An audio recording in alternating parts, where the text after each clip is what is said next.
بسم اللہ الرحمن الرحیم۔ الحدیث الاول، اصلاح نیت کی ضروریت و اہمیت۔ عن امیر المؤمنین ابی حفص عمر بن خطاب رضی اللہ عنہ قال سمعت رسول اللہ صلی اللہ علیہ وسلم یقول انما الاعمال بالنیات وانما لکل امرئ ما نوى فمن كانت هجرته إلى الله ورسوله فهجرته إلى الله ورسوله ومن كانت هجرته للدنيا يصيبها أو امرأة ينكحها فهجرته إلى ما هاجر إليه۔ رواہ البخاری والمسلم۔ ترجمہ: امیر المؤمنین عمر بن خطاب رضی اللہ عنہ سے روایت ہے، وہ کہتے ہیں میں نے رسول اللہ صلی اللہ علیہ وسلم کو فرماتے ہوئے سنا، تمام اعمال کا دار و مدار نیتوں پر ہے، اور ہر شخص کو اس کی نیت کے مطابق جزا ملے گی۔ جس کی ہجرت اللہ تعالیٰ اور اس کے رسول کے لیے ہو تو اس کی ہجرت اللہ تعالیٰ اور اس کے رسول کے لیے ہے، اور جس کی ہجرت حصول دنیا کے لیے یا کسی عورت سے نکاح کی غرض سے ہو تو اس کی ہجرت اسی چیز کے لیے ہے جس کے لیے اس نے ہجرت کی۔ عزیز سامعین، ابھی جو حدیث میں نے آپ کے سامنے ماں ترجمے کے ساتھ پیش کی ہے، یہ بہت ہی اہم حدیث ہے، اور امام نووی نے اس حدیث کو سب سے پہلے مقام پر رکھا ہے، کیونکہ جو بھی اعمال ہم کرتے ہیں، تمام اعمال کا دار و مدار جو ہے انسان کی اس کی نیت پر ہے۔ یعنی اگر انسان کی نیت اچھی ہے تو اسی کے حساب سے انسان کو عمل ملے گا۔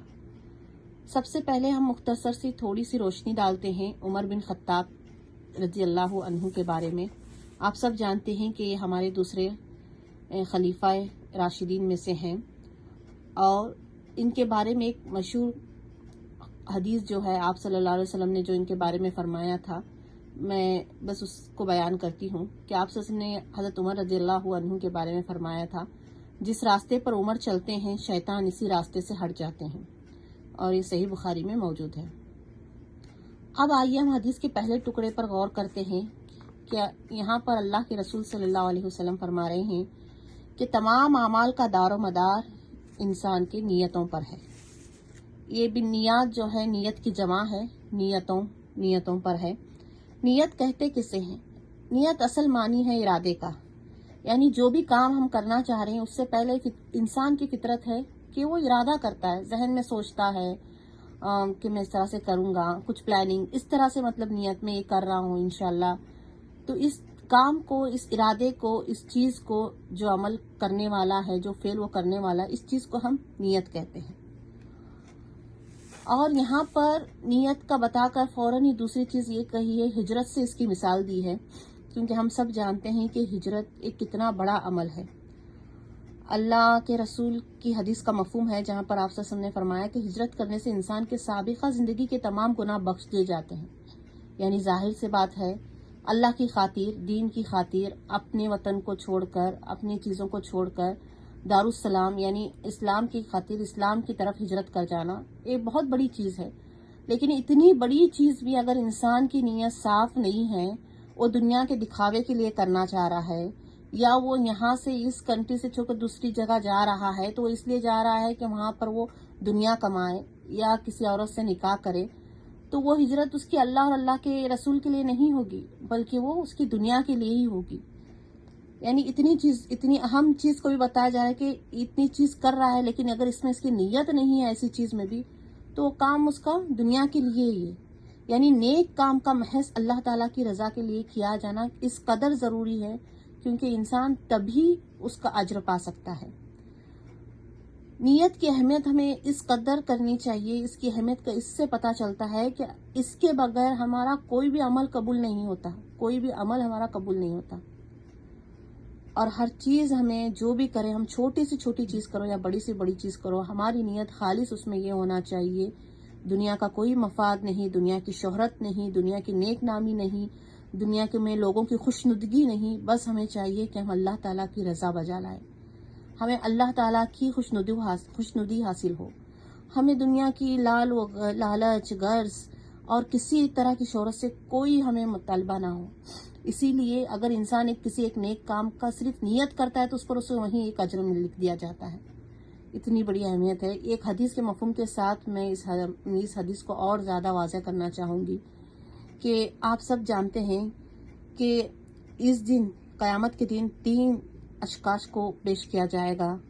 ایک اس میں قاری اور ایک سخی اور ایک شہید ہوگا. قاری کو جب لایا جائے گا تو اللہ تعالیٰ اسے پوچھے گا کہ بتا تو نے دنیا میں کیا کیا. تو قاری کہے گا کہ اللہ تعالیٰ آپ نے مجھے آواز دی تھی، میں نے اس کا دوسروں تک علم پہنچایا، میں نے پڑھا اسے قرآن کو بہت اچھے سے، دوسروں کو بھی پہنچایا، میں نے بہت کچھ مطلب اس طرح سے نیک اعمال کیے. تو اللہ تعالیٰ کہیں گے کہ یہ تو نے میرے لیے کیا نہیں، یہ تو نے صرف اس لیے دنیا کے دکھاوے کے لیے کیا کہ لوگ تجھے واہ واہ بولے، واہ کیا بہترین قاری ہے، واہ کیا بہترین آواز ہے، واہ کیا بہترین نیک کا کام کر رہا ہے. تو چاہتا تھا دنیا کی واہ واہی، دنیا کی شہرت، تو تجھے وہ دنیا ہی میں مل گئی. پھر اسی طرح دوسرے سخی کو لایا جائے گا. اللہ تعالیٰ پوچھیں گے کہ تجھے میں نے بے انتہا دولت دی تھی، کیا کیا؟ تو وہ بھی یہی بتائے گا کہ اللہ تعالیٰ میں نے وہ سب اللہ کے راہ میں خرچ کر دی، ساری دولت میں نے تیرے غریب بندوں پر، محتاج بندوں پر لٹا دی. تو اللہ تعالیٰ وہاں بھی فرمائیں گے کہ نہیں، بس تو نے وہ سب چیز اس لیے کی کہ دنیا میں تیری واہواہی ہو، دنیا میں تجھے لوگ جانیں، دنیا میں تیری شہرت ہو. پھر تیسرا بھی اسی طرح آئے گا شہید. شہید کا مرتبہ تو کتنا بڑا ہے میرے ساتھیوں، دیکھیے یہاں پر کتنا بڑا شہید کا مرتبہ ہے. اس کی بھی نیت خالص نہ ہونے کی وجہ سے وہ اللہ کے راہ میں شہید، یعنی اپنی جان دے دینا کتنی بڑی بات ہے. لیکن اس وقت بھی اس کی نیت وہاں پر خالص نہیں تھی، جس کی وجہ سے وہ کہے گا کہ اللہ میں تیری راہ میں شہید ہو گیا. لیکن اللہ تعالیٰ فرمائیں گے کہ نہیں، تو نے تو دنیا کے لیے کہا کہ دنیا میں میری واہ واہی ہو، دنیا میں لوگ مجھے کہیں کہ دیکھو اللہ کے راہ میں شہید ہوا، اللہ کے راہ میں شہید ہوا. تو سارے تینوں نے اتنے بڑے بڑے اعمال کیے، اپنی دولت کو لٹانا، اپنے علم، اپنی صلاحیت کو لوگوں کے لیے لگا دینا، اپنی جان کو قربان کر دینا اللہ کی راہ میں. لیکن یہ ساری چیزیں کیا تھی؟ بظاہر تو دکھ رہی تھی کہ سب کچھ اللہ کی راہ میں ہو رہا ہے، لیکن نیت کیا تھی؟ دنیا کی شہرت، دنیا کی عزت، دنیا کا واہ واہی ہونا. ان سب چیزوں کی بدولت اللہ تعالیٰ کہے گا کہ اس میں خالص دکھلاوا ہے. تو اللہ تعالیٰ حکم دیں گے فرشتوں کو کہ ان تینوں کو گھسیٹ کر منہ کے بل جہنم میں پھینک دیا جائے. اللہ اکبر، کتنی بڑی بات ہے. اتنے بڑے بڑے اعمال بس ایک نیت خالص نہ ہونے کی وجہ سے جہنم میں، وہ بھی منہ کے بل گھسیٹ کر. استغفر اللہ، اللہ اکبر. اللہ تعالیٰ ہماری حفاظت فرمائے. دکھلاوا شرک کو بھی مرتب کر دیتا ہے میری بہنوں، کہ شرک میں بھی پتہ بھی نہیں چلتا انسان کو کہ کب وہ شرک میں ملوث ہو گیا. تو میں آخر میں اللہ تعالیٰ سے دعا کرتی ہوں کہ اللہ تعالیٰ ہمارے تمام اعمال کو قبول فرمائے اور ہمیں خالص نیت کرنے والا بنائے، اللہ کی خوشنودی کی اور اللہ کی رضا کی. ہم چھوٹا سا بھی عمل کریں لیکن اس میں ہمارے اللہ کی رضا ہمارے لیے شامل حال ہو. جزاک اللہ خیر.